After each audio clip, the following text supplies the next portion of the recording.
Biology, astronomy, chemistry, geology, planetary science ഇതെല്ലാം ചേർന്ന ഒരു പഠനമാണ് ആസ്ട്രോബയോളജി എന്ന് പറയുന്നത്.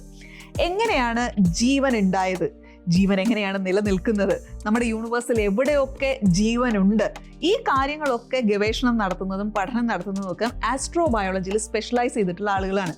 ഈ സ്പേസ് മിഷനൊക്കെ നടത്തുന്ന സമയത്ത് വേറെ എവിടെയെങ്കിലുമൊക്കെ ജീവൻ ഉണ്ടോ എന്നുള്ളത് നമ്മൾ അറിയാൻ ശ്രമിക്കുന്നത് ബയോ സിഗ്നേച്ചേഴ്സ് ഉപയോഗിച്ചിട്ടാണ്. അതായത് ലൈഫിൻ്റെ ഇൻഡിക്കേറ്റേഴ്സ് ഉണ്ടോ എന്നുള്ളതാണ് ഇവർ സെർച്ച് ചെയ്യുന്നത്. ആ മിഷനുകളിലൊക്കെയും ഈ ആസ്ട്രോബയോളജിയിൽ റിസർച്ച് ചെയ്ത ആളുകളെ നമുക്ക് ആവശ്യം വരാറുണ്ട്.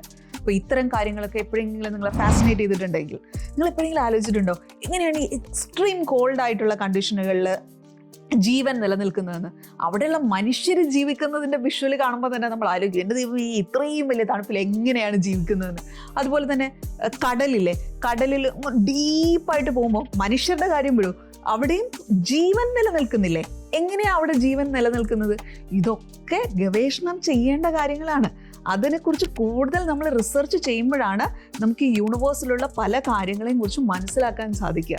ഇതൊക്കെ നിങ്ങളെ എക്സൈറ്റ് ചെയ്യിക്കുന്നുവെങ്കിൽ you can specialise in astrobiology. Keep going. Happy learning.